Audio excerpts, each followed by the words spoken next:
Viva! Viva! We are so grateful to the Lozada family for bringing the Señor Santo Niño in their float, the Ingos Patchoy by the Lozada family.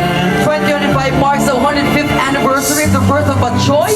Domingo Lozada founded this dish in 1920 in what we now know as Ingos Patchoy, made it as a source of income. It is an honor for the Lozada family that this soup has touched so many lives and households, just like us, especially as a source of income. Having Santo Niño and Ingos Patchoy, Lord, is a dream coming into reality, not only for them, but all for those involved in putting this team together.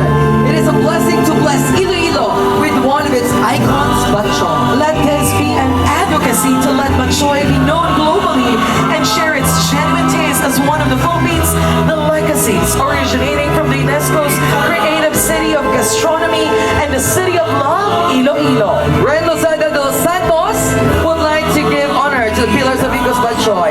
Domingo Lozada, Adelaida Lozada Prado, Rene Buenafil Lozada, Billy Lozada Gilliargan, Raul Lozada Gilliargan, and to all Patchoyan owners who tirelessly put in the effort so we can enjoy this hearty soup. We salute all of you. Let's keep the legacy going.